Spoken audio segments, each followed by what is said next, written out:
નમસ્કાર, આપ જોઈ રહ્યા છો ઝી 24 કલાક. હું છું આપની સાથે જુહી. સૌથી પહેલા વાત ઠંડીની.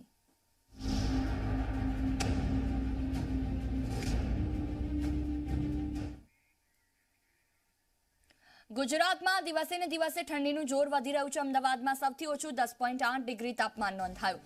પાટણ અને ડીસાનું તાપમાન 12 ડિગ્રી નોંધાયું છે, તો વડોદરા શહેરનું તાપમાન 12.2 ડિગ્રી નોંધાયું છે. અમરેલી અને જૂનાગઢનું તાપમાન 13.4 ડિગ્રી નોંધાયું. કચ્છના નલિયાનું તાપમાન 13.6 ડિગ્રી નોંધાયું. પાટણ અને ડીસાનું તાપમાન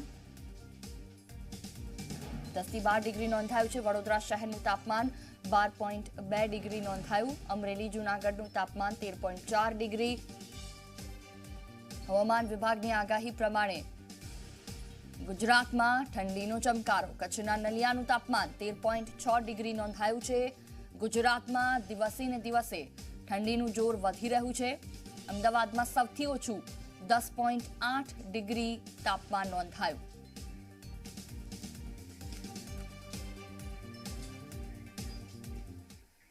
ગુજરાતમાં ઓમિક્રોન વેરિયન્ટના 30 કેસ થયા. વડોદરામાં ઓમિક્રોન વેરિયન્ટના 10 કેસ, અમદાવાદમાં ઓમિક્રોન વેરિયન્ટના 7 કેસ સામે આવ્યા, તો જામનગરમાં 3, મહેસાણામાં 3, આણંદમાં 3 કેસ થયા છે. સુરતમાં 2 અને ગાંધીનગરમાં પણ 1 કેસ નોંધાયો છે. રાજકોટમાં ઓમિક્રોનનો 1 કેસ નોંધાયો. ઓમિક્રોનની દહેશત વચ્ચે એક પછી એક શહેરોમાંથી કેસ સામે આવી રહ્યા છે. ઓમિક્રોનના કેસમાં વધારો. કયા જિલ્લામાં કેટલા કેસ? તો અમદાવાદમાં 7 કેસ નોંધાયા છે. ગાંધીનગરમાં 1 કેસ નોંધાયો.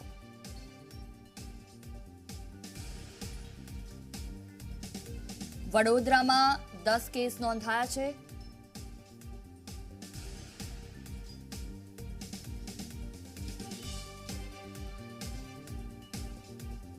તો આ તરફ સુરતમાં 2 કેસ નોંધાયા. રાજકોટમાં 1 કેસ ઓમિક્રોનનો જોવા મળ્યો. સતત વધતા ઓમિક્રોનના કેસને પગલે સાવધાની રાખવામાં આવી રહી છે. જામનગરમાં 3 કેસ, બસ સ્ટેન્ડ હોય, શાળાઓ હોય કે અન્ય જગ્યા. આણંદમાં 3 કેસ નોંધાયા છે. મહેસાણામાં 3 કેસ નોંધાયા.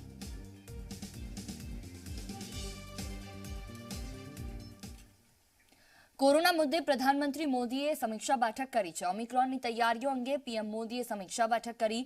નવા વેરિયન્ટથી સતર્ક અને સાવધાન રહેવું જરૂરી છે. ટેસ્ટિંગ, ટ્રેસિંગ, રસીકરણ પર ધ્યાન આપો, પીએમ મોદીએ આ વાત કરી. જિલ્લાઓમાં સ્વાસ્થ્ય વ્યવસ્થા મજબૂત કરવા માટે નિર્દેશ કરવામાં આવ્યો. દવાઓ અને ઓક્સિજનના સ્ટોક અંગે વાતચીત કરી છે. વેક્સિનેશનમાં વધુ ઝડપ લાવવાના પણ નિર્દેશ આપ્યા છે.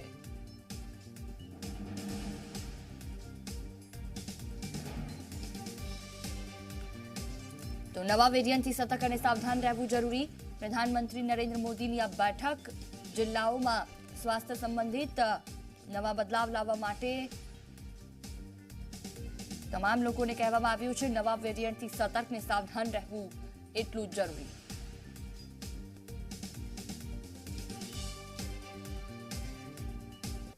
કેન્દ્રીય સ્વાસ્થ્ય મંત્રી મનસુખ માંડવિયાએ પ્રધાનમંત્રી મોદી સાથેની કોરોના ઓમિક્રોનની સ્થિતિ પર યોજાયેલી બેઠકમાં હાજરી આપી હતી. પ્રધાનમંત્રી સાથે બેઠકમાં થયેલી ચર્ચાની વાતચીત મનસુખ માંડવિયાએ ઝી હિન્દુસ્તાનના આયોજિત કરેલા આરોગ્ય સમિટમાં સંબોધન દરમિયાન કરી. મનસુખ માંડવિયા ઝી હિન્દુસ્તાનના આરોગ્ય સમિટના મુખ્ય મહેમાન હતા. મનસુખ માંડવિયાએ પોતાના સંબોધનમાં હેલ્ધી નેશનની વાત કરી. મનસુખ માંડવિયાએ પોતાના સંબોધનમાં આગામી 50 દિવસમાં 50,000 સેન્ટર ને 8,500 થી વધુ જન ઔષધિ કેન્દ્રો ખોલવાની વાત કરી છે.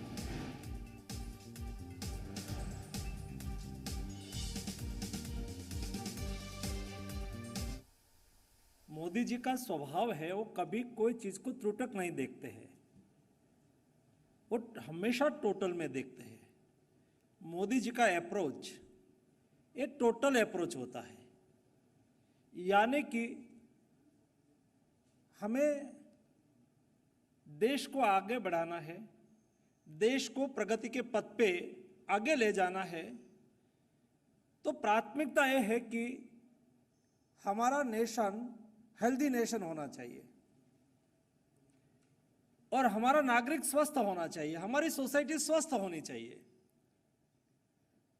और इसलिए मोदी जी ने हेल्थ को डेवलपमेंट के साथ जोड़ा।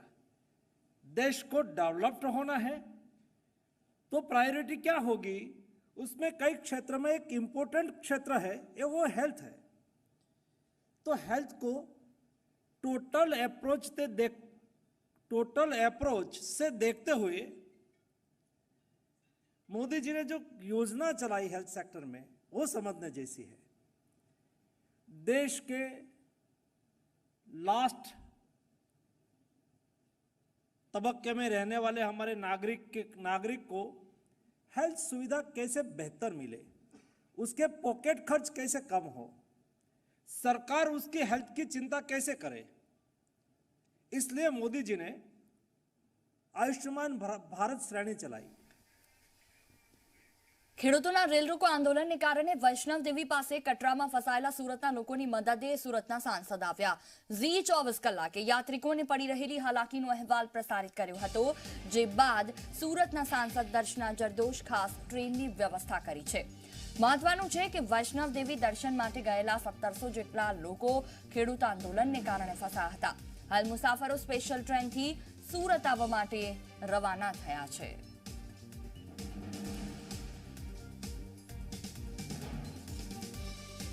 सूरत से हम निकले हुए वैष्णव देवी ट्रस्ट के द्वारा दर्शन करने के बाद हम नीचे उतर के कटरा रुके थे।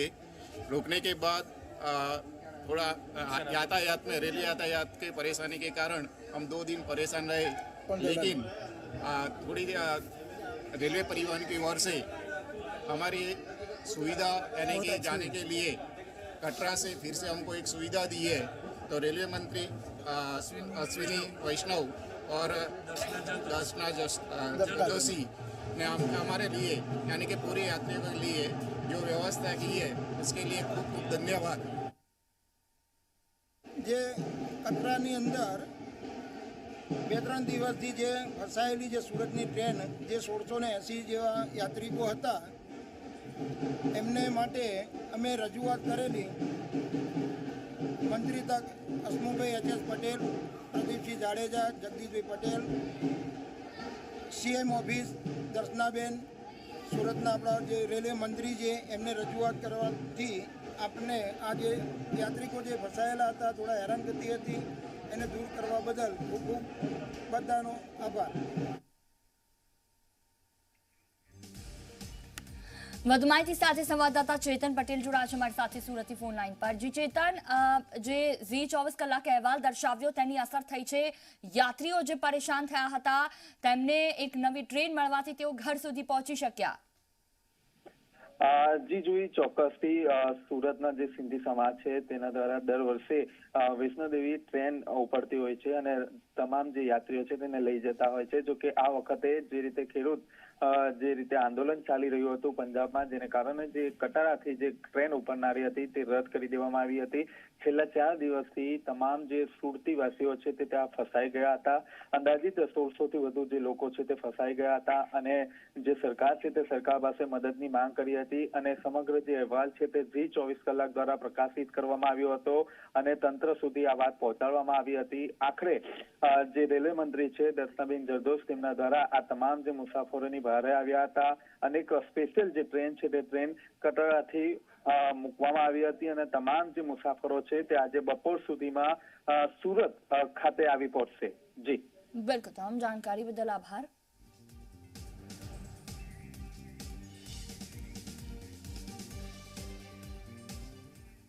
અમદાવાદના અંધજન મંડળ 4 રસ્તા પાસે અકસ્માત સર્જાયો છે। બેફામ કાર ચાલકે આઈઆઈએમની દિવાલ સાથે અથડાવી કાર ઘટનામાં આઈઆઈએમની દિવાલને નુકસાન થયું છે। સદનસીબે કોઈ પ્રકારની જાનહાનિ નથી થઈ। બેફામ કાર ચાલકે આઈઆઈએમની દિવાલ સાથે કાર અથડાવી એક તરફ કારના પંખૂચા બોલી ગયા તો બીજી તરફ દિવાલને પણ ખૂબ મોટી માત્રામાં નુકસાન થયું છે।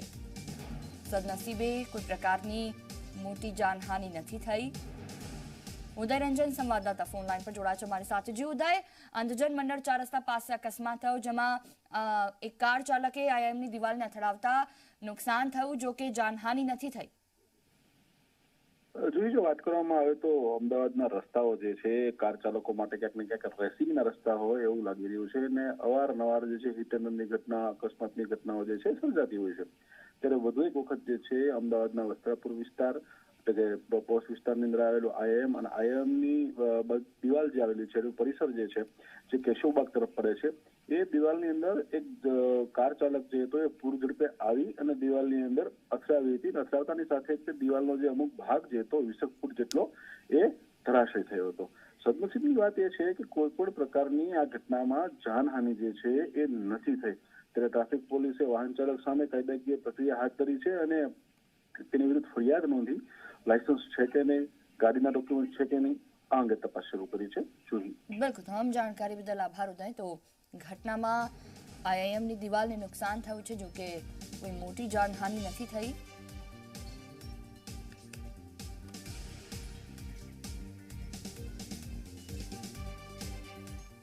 બુલેટિનમાં રોકાઈશું એક બ્રેક માટે. બ્રેક પહેલા નજર ફટાફટ ખબરો પર. प्रस्तुत करता Tirupati premium filtered groundnut oil, Tirupati का विश्वास और सिंग तेल का स्वाद।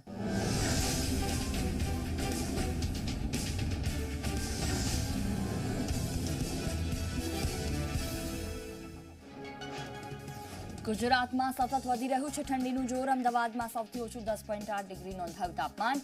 અન્ય શહેરોનો પારો ગગડતા લોકો ઠૂઠવાયા. મુસાફરોની માંગને ધ્યાનમાં રાખી મુંબઈ સેન્ટ્રલ અમદાવાદ શતાબ્દી એક્સપ્રેસ ગાંધીનગર સુધી લંબાવાઈ. આજે પ્રથમવાર ટ્રેન ગાંધીનગર પહોંચશે. ગુજરાતમાં કોરોના વાયરસના નવા 111 કેસ. 24 કલાકમાં 2 દર્દીના મૃત્યુ. અમદાવાદમાં કોરોનાના નવા 43 કેસ નોંધાયા. સુરતમાં 18, રાજકોટમાં 14, વડોદરામાં 11 કેસ નવા નોંધાયા. સમગ્ર દેશભરમાં ઓમિક્રોન વેરિયન્ટના 355 કેસ નોંધાયા છે. મહારાષ્ટ્રમાં સૌથી વધુ 88 કેસ નોંધાયા. દિલ્હીમાં 64, તેલંગાણામાં 38 કેસ અને કર્ણાટકમાં 31 કેસ નોંધાયા. વડોદરામાં ઓમિક્રોન વેરિયન્ટના નવા 7 કેસ નોંધાયા છે. વડોદરામાં કુલ 10 દર્દી ઓમિક્રોનથી સંક્રમિત થયા, જ્યારે ગુજરાતમાં ઓમિક્રોનના કુલ 30 કેસ નોંધાયા. કોરોના અને ઓમિક્રોનના વધતા સંક્રમણને પગલે પીએમ મોદી યોજી સમીક્ષા બેઠક. પીએમએ કહ્યું, ઓમિક્રોનથી બચવા માટે સતર્ક અને સાવધાન રહેવું જરૂરી. વેક્સિનેશનમાં વધુ ઝડપ લાવવા આપ્યા નિર્દેશ. રાજ્યમાં જે શાળા કોરોનાની ગાઈડલાઈનનું પાલન નહીં કરે તેની સામે લેવાશે કડક પગલાં. વધી રહેલા કોરોનાના કેસ મામલે શિક્ષણ મંત્રી જીતુ વાઘાણીનું નિવેદન. કહ્યું, શાળાના તમામ સ્ટાફે રસીના બંને ડોઝ લીધેલા હોવા જરૂરી. અમદાવાદમાં ઓમિક્રોન અને કોરોનાના કેસ વધતા તંત્ર એક્શનમાં. કેસમાં વધારો થતા એએમસીએ ટેસ્ટિંગની કામગીરી વધારી. શહેરમાં 32 સ્થળે ડોમમાં ટેસ્ટિંગની કામગીરી કરાઈ. તમામ ડોમમાં દરરોજ 7,000 લોકોના થાય છે ટેસ્ટ. સિવિલ એસઓપી સહિત 10 હોસ્પિટલને કોવિડ ડેઝિગ્નેટેડ જાહેર કરી. પેપર લીક કાંડમાં વધુ 3 આરોપીની ધરપકડ કરાઈ. સાબરકાંઠાના ઊંઝાથી કરાઈ ધરપકડ. અત્યાર સુધી 21 આરોપીઓની ધરપકડ કરાઈ. હજુ પણ કેટલાક નામ ખુલશે.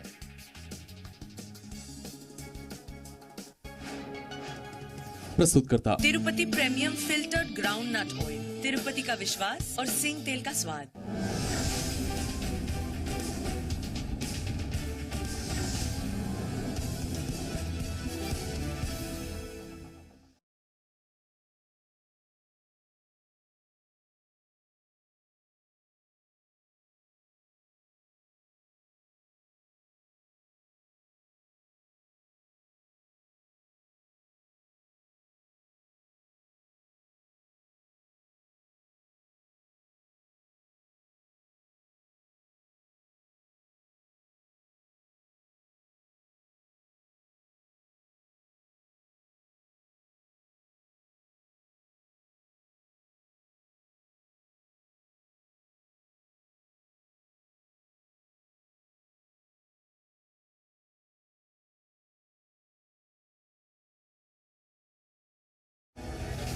ગુજરાતના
હેડલાઇનના પ્રાયોજક છે doctor ortho Ayurvedic oil and capsule સાંધાના દુખાવાને બેજોડ દવા. સહપ્રાયોજક છે શરદી ખાંસી માટે વૈદ્યઋષિ કાસ્કલ ચટણી. ફોન 01125542554.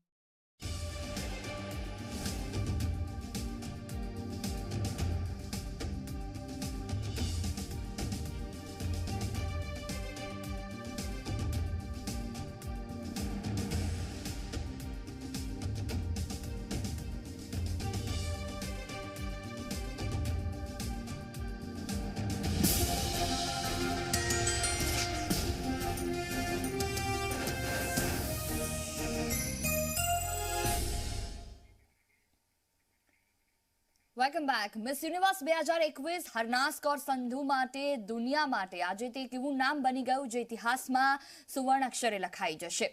પંજાબમાં ગુરદાસપુર જિલ્લાના નાનકડા ગામ કોહાલીમાં જન્મેલી હરનાઝ કૌરની મિસ યુનિવર્સ ક્રાઉન સુધીની સફર અત્યંત ખાસ અને પ્રેરણાથી ઓતપ્રોત છે. ત્યારે જીત પછી પોતાની ખુશી વ્યક્ત કરતા ભારત આવી હરનાઝ સંધુએ પહેલા ઇન્ટરવ્યુમાં શું કહ્યું, તેણે પોતાની ઐતિહાસિક સફળતા માટે કોને શ્રેય આપ્યો, જોઈએ આ ખાસ રિપોર્ટ.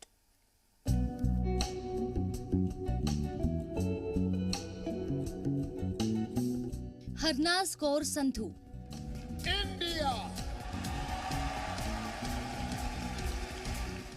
આ તે નામ છે જેને હવે આખી દુનિયાના લોકો સારી રીતે ઓળખે છે. Come out, speak for yourself because you are the leader of your life. You are the voice of your own. I believed in myself and that's why I'm standing here today. Thank you.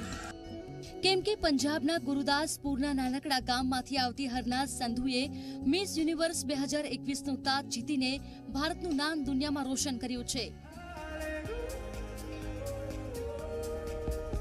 And the new Miss Universe is India.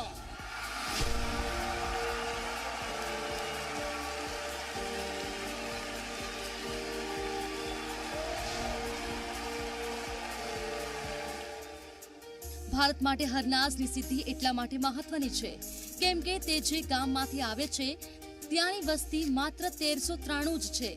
હવે 21 વર્ષ પછી હરનાઝે ફરીથી ભારતને આ તાજ અપાવ્યો. જીત પછી પોતાની ખુશી વ્યક્ત કરતા હરનાઝ સંધુએ પોતાના પહેલા ઇન્ટરવ્યુમાં કહ્યું, Well, I'm a theatre artist from the last 5 years और मैंने 2 मूवीज़ भी की हैं जैसे आपने बोला. पर I think it's too soon कि मैं बताऊं क्या होगा मेरी ज़िंदगी में आगे क्योंकि अभी सब कुछ बहुत ही जल्दी होगा सब कुछ. But I hopefully see myself that क्योंकि वो मेरा हमेशा पैशन रहा है. पर मैं एक नॉर्मल एक्ट्रेस नहीं बनना चाहती हूँ. मैं कोई ऐसी एक्ट्रेस बनना चाहती हूँ जो बहुत ही इन्फ्लुएंशियल हो, जो ऐसे स्ट्रॉन्ग कैरेक्टर्स चूज़ करे और स्टिग्मास और स्टेरियोटाइप्स ब्रेक करे कि औरतें क्या हैं वो क्या कर सकती हैं. હરનાઝ સંધુ જીવનમાં મોડેલિંગ અને એક્ટિંગની સાથે સાથે ઘણું બધું કરવા માંગે છે. તેનો ખુલાસો તેણે પહેલા ઇન્ટરવ્યુમાં કર્યો.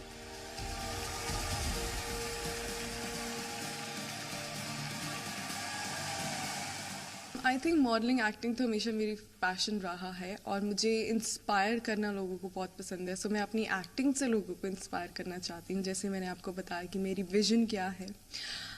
इसके सिवा मुझे गार्डनिंग का बहुत शौक है क्योंकि मैं हमेशा नेचर के बहुत क्लोज रही हूँ एंड कुकिंग का भी बहुत शौक है. सो मैं ऐसे ही नॉर्मल जैसे लाइक अ देसी गर्ल आई वुड से वैसे ही हूँ मैं लड़की.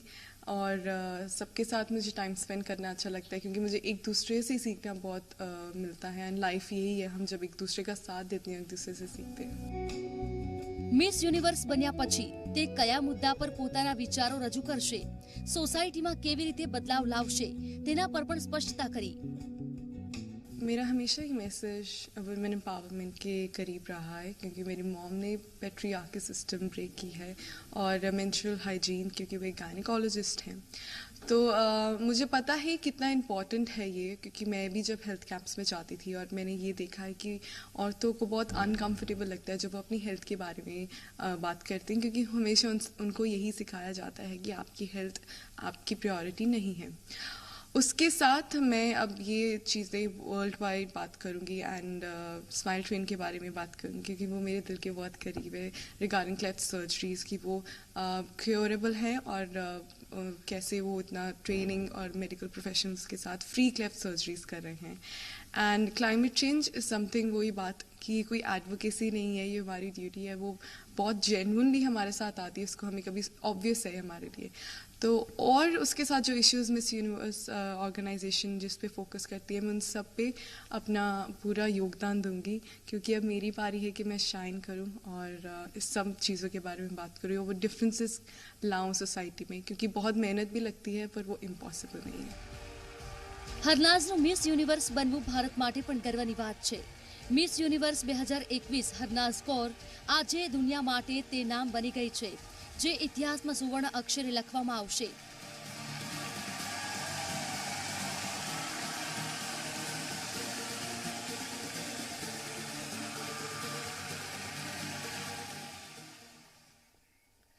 ડીઆરડીઓને મળી મોટી સફળતા, સ્વદેશી બેલિસ્ટિક મિસાઇલ પ્રલયનું સફળ પરીક્ષણ કરવામાં આવ્યું। હાઈ સ્પીડ એક્સપેન્ડેબલ એરિયલ અભ્યાસનું ઉડાન પરીક્ષણ કરવામાં આવ્યું।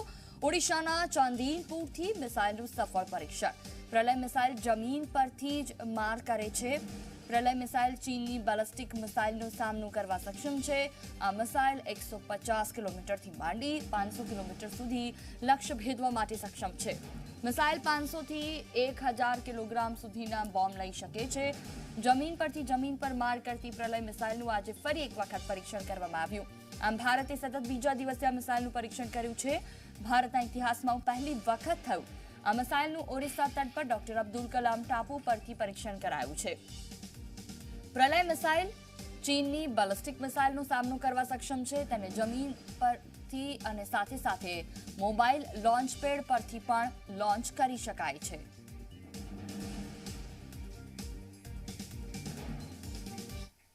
આ સાથે બુલેટિનમાં બસ આટલું જ। નમસ્કાર।